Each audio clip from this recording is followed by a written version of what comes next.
Hello friends, welcome to the future guide में आपका बहुत बहुत स्वागत है। मैं आपका दोस्त एंड होस्ट मिस्टर हिमांशु इस प्लेटफॉर्म पे बहुत बहुत स्वागत करते हैं।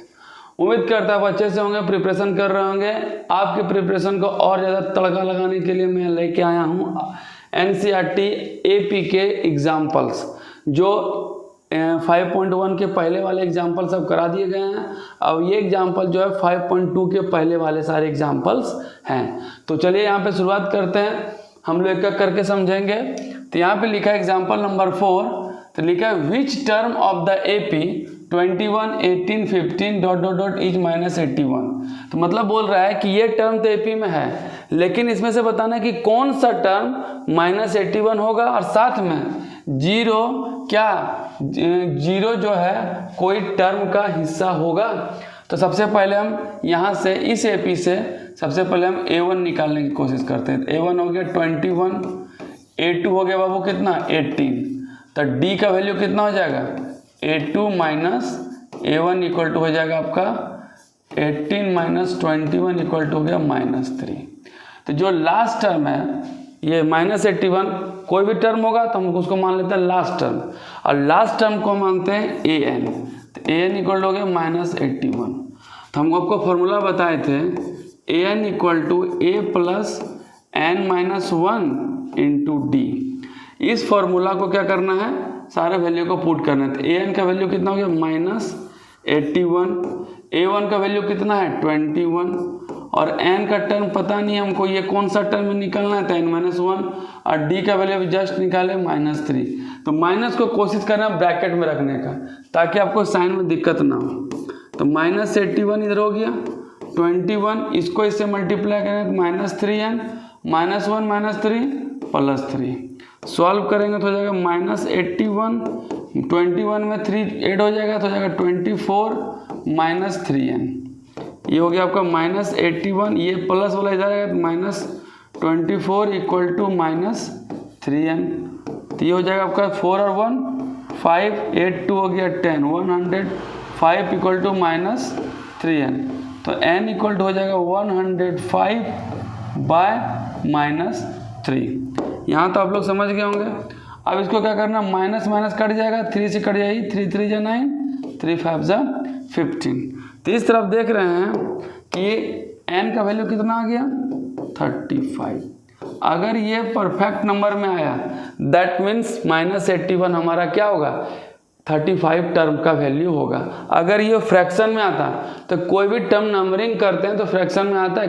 कोई लड़का को अगर गिनती करें कि क्लास में कितना बच्चा है जी 1 2 3 4, 3/2 या 4/5, ऐसा गिनती करते हैं कि नंबर परफेक्ट नंबर से गिनती करते हैं।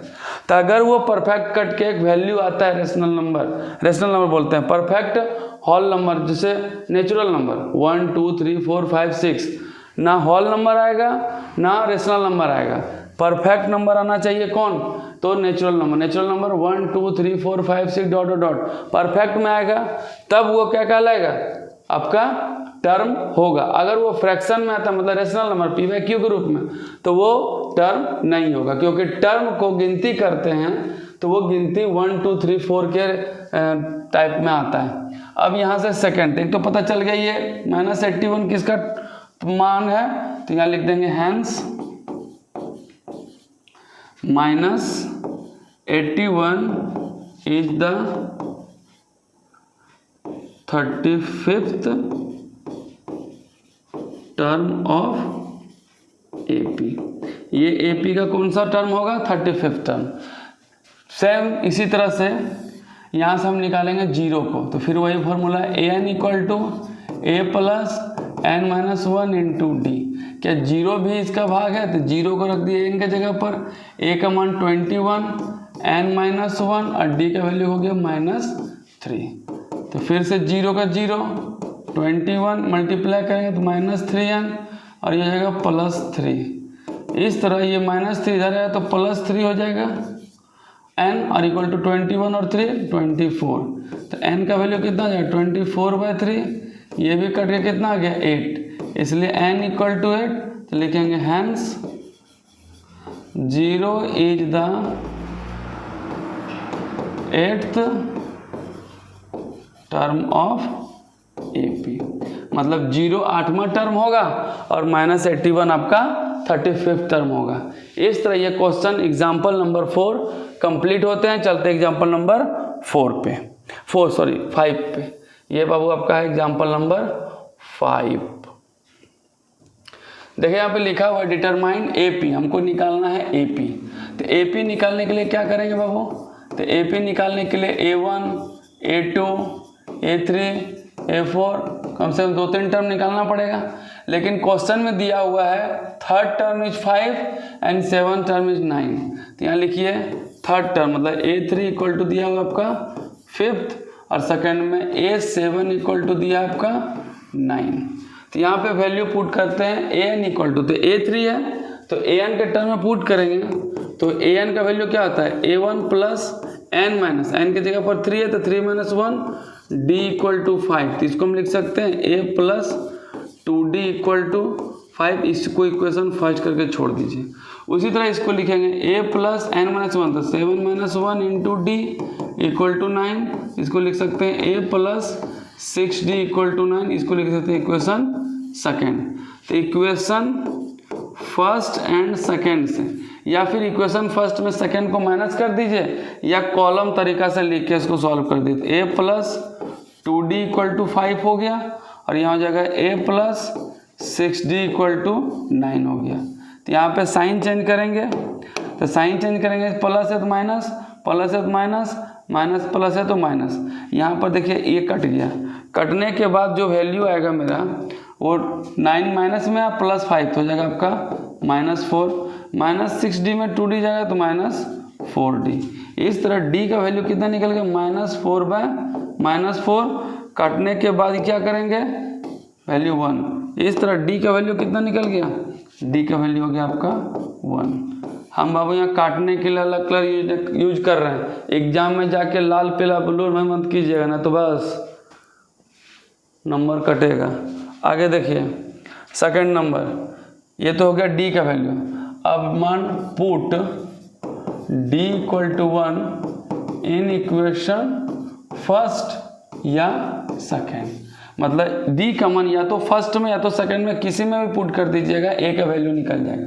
तो ये मान लीजिए इक्वेशन फर्स्ट में पुट करते हैं तो a plus 2d equal to 5 है तो a का a 2 इंटू 1 इक्वल टू 5 हो जाएगा। तो a का वैल्यू कितना निकलेगा 5 माइनस 2 इक्वल टू 3। तो a का वैल्यू कितना हो गया 3। इस तरह a का वैल्यू पता चल गया, d का वैल्यू पता चल गया तो हम निकालेंगे a1 इक्वल टू तो 3 हो गया, a2 का मान क्या हो जाएगा a1 प्लस d तो हो जाएगा 3 प्लस 1 इक्वल टू 4। तो 1 है 4 हो गया। a3 का वैल्यू क्या हो जाएगा तो a2 प्लस d, सब में d ऐड करते जाएंगे 3 प्लस 1 इक्वल टू 5 हो गया। a4 का वैल्यू क्या हो जाएगा तो a3 प्लस d तो हो जाएगा 5 प्लस 1 इक्वल टू 6। तो लिखेंगे hence AP equal to a1 a2 a3। तो a1 का मान हो गया 3 फिर 4 फिर 5 फिर 6 इस तरह डॉट डॉट डॉट डॉट। ये मेरा फाइनल आंसर होता है। इस तरह इस पूरे टर्म से हम लोग AP को मान निकाले। तो AP निकालने के लिए सबसे पहले A निकालेंगे उसके बाद D निकालेंगे। जब A और D निकल जाएगा तो उसमें लगातार ऐड करते जाएंगे, हमारा AP फाइंड हो जाएगा। चलते हैं नेक्स्ट क्वेश्चन, क्वेश्चन नंबर 6 पे। ये आपका क्वेश्चन नंबर 6। यहाँ पे लिखा है कि चेक करना है कि 301 is the term of list, इसमें आता है कि नहीं। सेम पहले वाला जो भी बताएं कि अगर n 1 2 3 4 नेचुरल नंबर के फॉर्म में आता है ना तो वो माइनस होना चाहिए ना तो वो फ्रैक्शन होना चाहिए, तब जाके वो हमारा AP में होगा। तो सबसे पहले इसको मान लेते हैं हमारा an है कितना 301। उसके बाद A1 टर्म कितना हो गया 5। अगर D निकालेंगे तो A2 माइनस A1। तो अगर इसको हम A1 माने इसको A2 माने तो A2 कितना हो जाएगा 11 माइनस 5 तो हो जाएगा आपका 6। चलिए शुरुआत करते हैं। तो an के वैल्यू में पुट करेंगे वैल्यू तो a plus n minus 1 into D. तो an का वैल्यू कितना आया 301 इक्वल टू a1 का वैल्यू 5 n माइनस 1 n का वैल्यू निकालना, d का वैल्यू यहाँ 6 हो गया। तो यहाँ जाएगा 301 equal to 5 plus 6n minus 6। इसको सॉल्व करेंगे तो 301 इक्वल टू ये हो जाएगा आपका -1, 5 में -6 जाएगा तो -1 प्लस 6n इसको डिवाइड माइनस इधर चला जाएगा तो 301 + 1 = 6n। तो ये हो जाएगा आपका 302 = 6n। तो n इक्वल टू हो जाएगा 302/6। तो ये डिवाइड होगा कितना आ जाएगा बाबू, डिवाइड करेंगे तो 2 1 जा 2, 2 5 जा 10 1 और ये 2 3 जा 6, इस तरह 151/3। तो ये आपका ना तो परफेक्ट नंबर है, तो ये क्या हो जाएगा, रेशनल नंबर में है, इसलिए सो 301 is not any term in AP series. मतलब इस सीरीज में एपी में 301 कोई भी टर्म का वैल्यू नहीं होगा, क्योंकि इसका जो n का वैल्यू आया परफेक्ट नेचुरल नंबर नहीं आया, वो किस में आया, फ्रैक्शन में। फ्रैक्शन को गिनती में नहीं रखते हैं, इसलिए जैसे ये 1 टर्म, दूसरा टर्म, तीसरा टर्म, कभी सुने हैं कि 1/51/3 टर्म, ऐसा नहीं होता है। जब फ्रैक्शन में आए सीधा सीधी वो इस फ्रैक्शन का, इस एपी का हिस्सा नहीं है। चलते हैं नेक्स्ट क्वेश्चन, क्वेश्चन नंबर 7 पे। ये रहा आपका क्वेश्चन नंबर 7।